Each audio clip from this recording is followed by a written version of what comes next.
विश्ववंदनीय हम सबके हृदय सम्राट पूज्य आचार्य गुरुदेव विद्यासागर महाराज के पूरा भारत एक साथ कल विनयाञ्जलि सभा देना है। हम सब लोगों ने 25 तारीख निश्चित की है। 25 तारीख के दिन सबके लिए सुबह से कोई गम नहीं मनाना। प्रत्येक व्यक्ति, भारत के प्रत्येक जैनी को अपने दरवाजे 5 दीपक जलाना है घी के। 5 शोक नहीं, शोक की बात नहीं है। कोई काली पट्टी नहीं बांधना अपने यहाँ साधु की समाधि और भगवान का निर्माण। अपन तो रोते इसलिए हैं कि अपने ऊपर जो उनका उपकार हुआ है, उनके उपकारों को अपन अब कैसे प्राप्त करेंगे।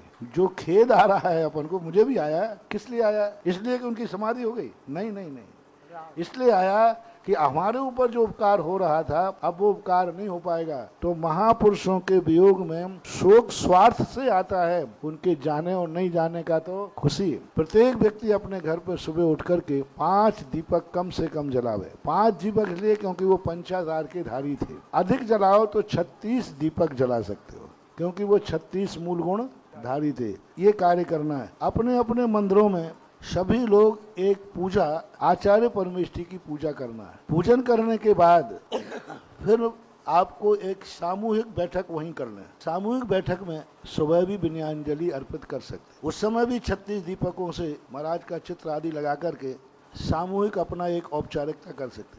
और विनयाञ्जलि तो आपको जैसे करना है, जुलूस के रूप में आप बढ़िया झंडे लेकर, जयकारे लेकर करें। मौन लेकर कोई शोक में जा रहे हैं क्या?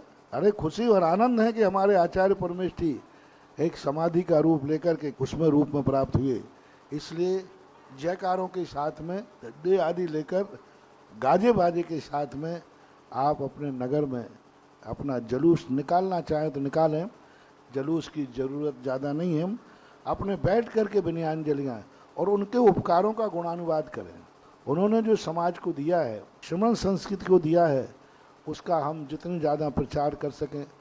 आप मीडिया के माध्यम से, आपके नगर में जो पेपर निकलते हैं उनमें महाराज जी का गुणानुवाद रूप से जो भी उनके हैं, उनके नाना प्रकार के चित्र हैं, हथकरघा है, प्रतिभा स्थली है, जो भी हैं, उनका एक आप लोग ज़्यादा अच्छा जानते हैं कि पेपरों में कैसे विज्ञापन दिए जाते हैं, कैसे उनका बहुत बड़ा चित्र विज्ञापन के रूप में देवें। पूरे पेपर में महाराज का फोटो आए अच्छा, बहुत अच्छा, जिससे सारी दुनिया जान सके कि जैनियों के सम्राट दिगंबर जैन मुनि किस रूप में थे और उनका समाधि हुआ है। तो इस प्रकार का पेपरों के, मीडिया के माध्यम से काम करें। और 12 बजे तक कम से कम कल सारे दिगंबर जैनी मंदिरों में पूजा पाठ करें। 36 ही विधान मिल जाए आचार्य परमेष्ठी का, ठीक, नहीं तो पंच परमेष्ठी विधान कर लें। और सभी लोग 12 बजे तक यदि प्रतिष्ठान बंद रखें और उतना समय मंदिर में गुरु की विनयाञ्जलि में निकालें तो सबसे बड़ी विनयाञ्जलि होगी। 12 बजे के बाद फिर आप दुकान खोल लें। बंद में सुबह का टाइम आपका पूजा हो, आचार्य श्री की सामूहिक पूजा करो और फिर विनयाञ्जलि हो वहीं। फिर उसके बाद आप लोग जाकर के अपने प्रतिष्ठान आदि खोलें तो बहुत अच्छा। कुचित कदाचित यदि आपको सुबह ऐसी स्थिति न बन पाए तो दोपहर में 2 बजे के बाद जो भी आपका समय निश्चित हो, उस समय भी आप अपने चौराहों पर, सड़कों पर, सार्वजनिक स्थलों पर, वहाँ पर विनयाञ्जलि सभा रख सकते हैं जहाँ आपको सुविधा मिल जाए। तीसरे नंबर पर यदि दिन में किसी कारण से कोई स्थान का अभाव हो तो रात्रिकालीन में चौराहों के ऊपर किसी प्रशासनिक अधिकारियों को बुला करके, विधायक, सांसद, नेता, कलेक्टर, कमिश्नर, उनको उसकी मुख्य अतिथि में आप एक सभा रात में भी रख सकते हैं।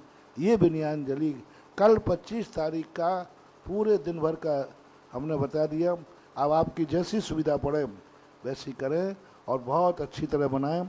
और कल दीपक जब जलाओ, हर व्यक्ति अपने घर के सामने आचार्य परमेष्ठी को ध्यान करते हुए कोई रंगोली डालें, अति उत्तम है।